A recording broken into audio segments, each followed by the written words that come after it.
मेरे प्यारे दोस्तों, भाइयों और बहनों, आप सबका राधा कृष्ण भक्ति ज्ञान चैनल में स्वागत है। आज मैं आप सबको मासों में सबसे उत्तम मास वैशाख मास का 26वां अध्याय सुनाने जा रही हूँ, जिसकी कथा सुनने से सारे पाप ताप नष्ट हो जाते हैं। तो बोलिए लक्ष्मी नारायण विष्णु भगवान की जय। चलिए दोस्तों, आप सबको वैशाख मास की कथा सुनाती हूँ। नारद जी कहने लगे कि हे राजन, श्रुति देव कहते हैं कि शंख ऋषि और व्याघ्र उसको इस प्रकार देखकर बड़े विस्मय से पूछने लगे कि तुम कौन हो और किस पाप से इस योनि को प्राप्त हुए और अब किस शुभ कर्म से तुम्हारी बुद्धि शुद्ध हुई है और अकस्मात तेरी मुक्ति हो गई।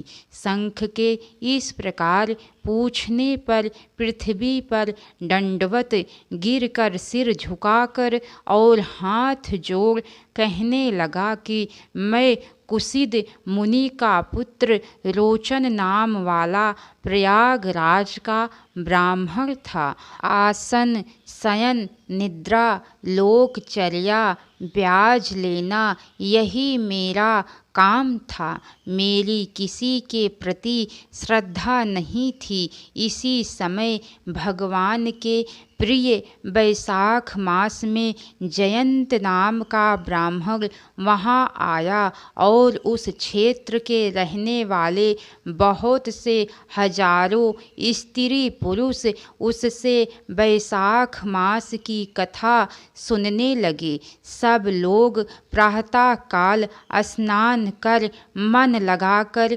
उसकी कथा सुनते थे। मैं केवल कौतुक देखने के लिए उस सभा में जाया करता था।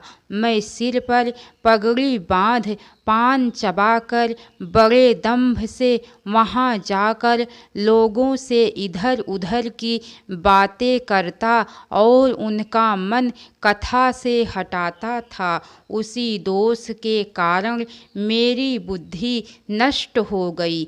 अब मैं 84 लाख योनि भोग कर इस रूप में इस वृक्ष के कोटरे में बैठा हूँ। दैव योग से आपके मुख से निकली हुई कथा को सुनकर मेरे अब सब पाप नष्ट हो गए हैं और दिव्य देह धारण कर आपकी शरण में आया हुआ हूँ।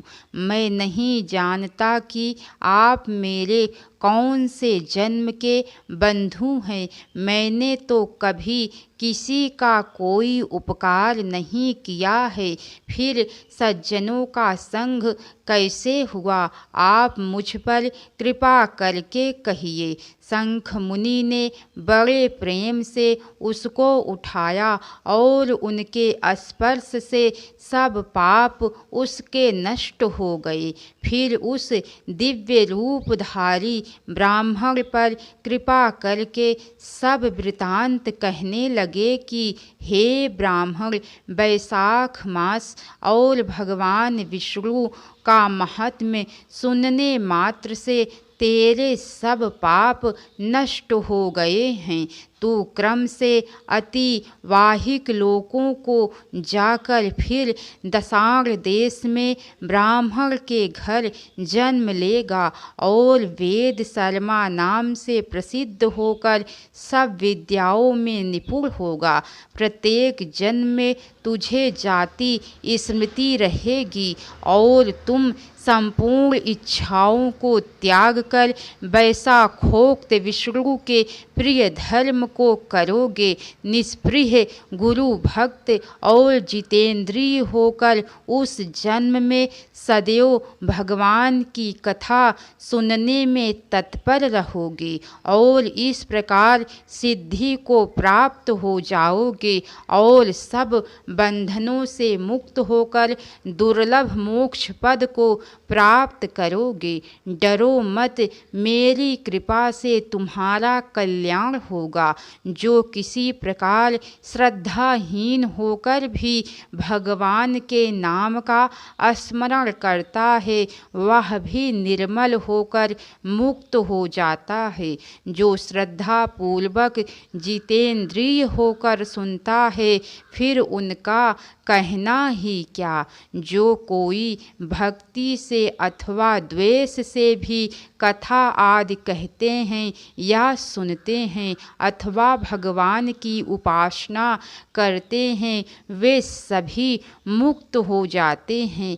भगवान के भिन्न भिन्न यश से अंकित जो अनेक नाम हैं, उन्हें साधु महात्मा सुनते, गान करते और मनन करते रहते हैं।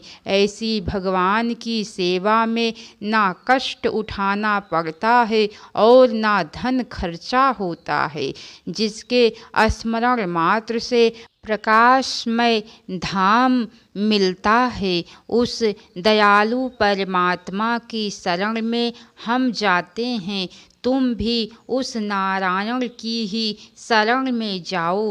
वैशाखोक्त धर्म के कार्यों को करो, इसी से भगवान तुम पर प्रसन्न होंगे। ऐसी कथा कहकर मुनिवर चुप हो गए।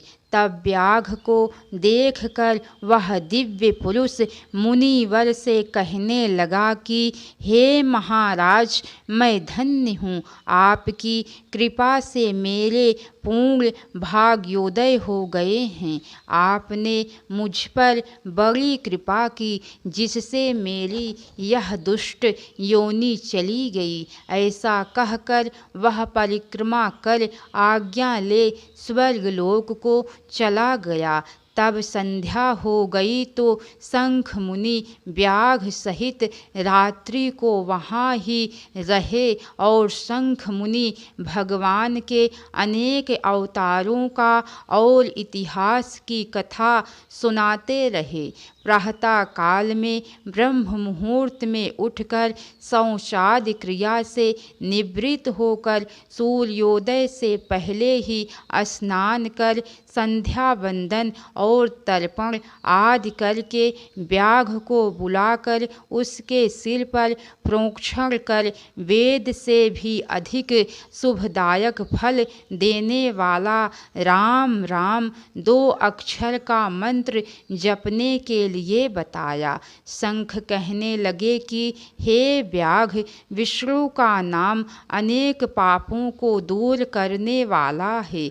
इससे हे व्याघ्र, तुम निरंतर राम राम का जाप करो। यह संसार के सब बंधनों को काटने वाला है।